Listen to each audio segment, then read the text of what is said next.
Mr. Gbagbo recently campaigned in the cocoa-rich and still rebel-held northwestern city of Mons. He promised employment for the region's many jobless youths, some of whom became rebel fighters after the insurgency began in 2002. I will bring you work. It is because young people did not have work, they were deceived and they took up arms.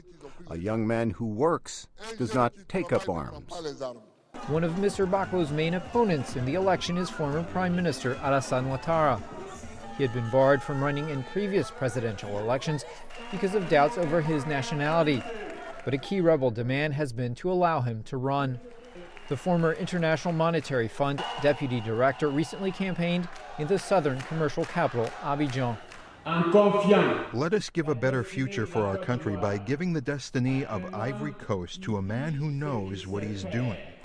The third major candidate is former President Henri Konan Bédié, who was deposed in a coup in 1999.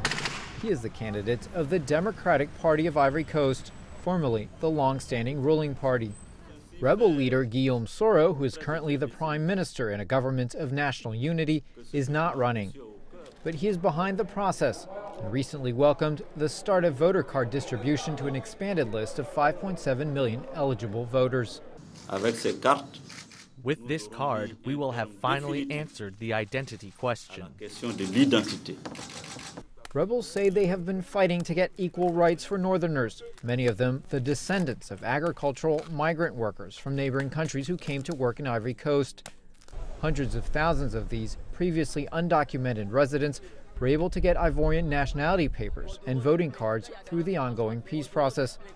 But in Washington, the campaign official for the opposition candidate Ouattara, Yakuba Kone, told VOA he still has concerns Mr. Gbagbo's side will try to stir up problems to delay the elections once again. People who are running the country are looking for trouble right now, just to make just looking for a violent situation to happen. So we don't want to give him any occasion to do anything. So it's the best way to run this campaign, like quietly, like a civilized man, not like somebody who's just going to be throwing bullets to each other. Kone also has concerns about whether all voting cards will be sent to the right places and whether elections will go smoothly in opposition strongholds in the south. Mr. Gbagbo's supporters say his opponents, whom they accuse of getting foreign help, are already preparing excuses for when they lose. All sides share security concerns for whenever results might be announced, despite the presence of United Nations peacekeepers and a French rapid reaction force. Pro-government militias in the south and rebels in the north have yet to be disarmed or fully reintegrated into the army. Back in Mons, which has become run down since the start of the rebellion, market woman Fanta Doumbia says she now has a hard time making $1 a day in what was previously West Africa's most prosperous nation.